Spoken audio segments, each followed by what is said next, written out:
welcome back to Ganesh Institute channel. Now, if you have watched my previous videos, so you have the clarity about what are rational decimal expansion and what are irrational decimal expansion.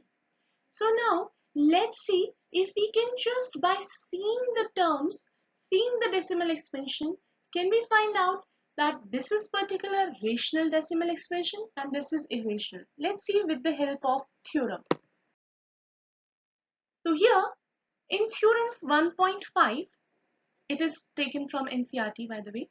Let x be a rational number whose decimal expansion terminates.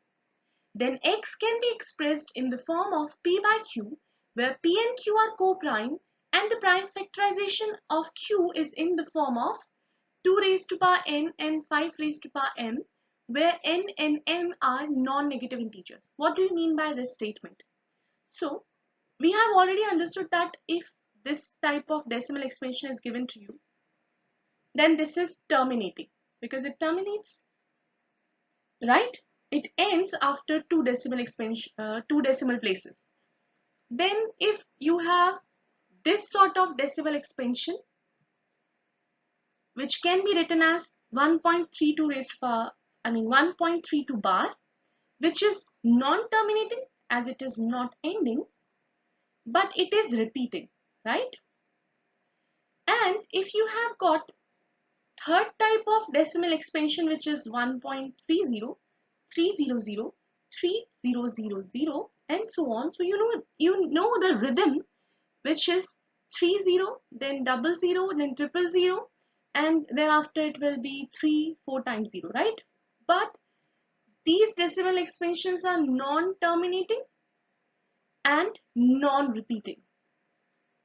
So if you have first two scenarios, then you can say particular decimal expansion is rational. Otherwise, in case of non-terminating, non-repeating, you have irrational. Okay. Now let's say you have 2 by 10. This is what? A rational number, because if you will be having the simplified form, that is 1 by 5, 2 times 1, 2 5 is 10. Now 1 and 5 are co-prime numbers. They don't have anything common except 1. So this is a rational number, right? That is a number in the form of p by q, where p and q, numerator and denominator, both are co-prime, and you can see the denominator is in the form of 5 raised to power 1, right? So we can say it is terminating. What is it? Terminating. So if it is in the form of 2 raised to power something and 5 raised to power something, or together, then you can say that particular rational number is terminating decimal expansion. Okay, don't understand it? No problem. Let's see another example. You have here 17 by 8. Now you don't need to solve it like 8. You are dividing 17 by 8, then 8 twos are 16, 1.0, 8 ones are 8, 2, 8 twos are 16, 4, again 0, 8 fives are 40. So now after solving this, you get to know that this is terminating decimal expansion. But if you don't have that much time and question is asking without solving this, without actually performing the long division, find out whether it is terminating or not. So how you will find this out? Terminating decimal expansion must have denominator in the form of 2 raised to power n, 5 raised to power m. Let's see if it is there. So denominator can be written as 2 raised to power 3, right?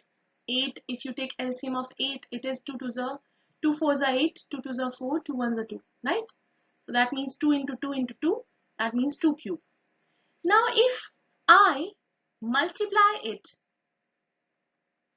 let's say if I multiply it with 5 raised to power 3 and 5 raised to power 3 in numerator and denominator both, what will it be like? 17 into 5 raised to power 3. Now I can write 2 into 5 raised to power 3. So this will become 5 2s are 10, 10 cube, that means 1000. So it can clearly be seen that this is terminating, right? Because if you have, let's say, 2 by 10, then this is 0.2. If you have 2 by 100, then you can write it 0.02, right? So the decimal expansion where it is given, the fraction in which denominator is given in the form of 10, 100, 1000, we know that those are terminating, correct? After having coprime. So that's why this theorem is stating if you have denominator simplifying, after simplifying, make sure you cancel the things if they are getting cancelled. Then if you have denominator in the form of 2 raised to power something and 5 raised to power something, then you will say terminating.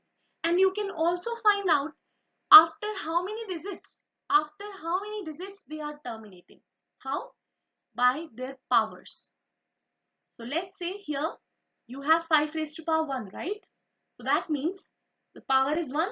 So it will terminate after 1 decimal places. And you can see the question is what? 2 by 10. That means 0.2. So it is terminating after 1 decimal place. Correct? Now let's see another question, which is, let me erase it. So another question which is given to you is to check whether 6 by 15 is terminating or not. Okay. So for 6 by 15, you have firstly simplify. 3 2s are 6, 3 5s are 15. Now you have 2 by 5.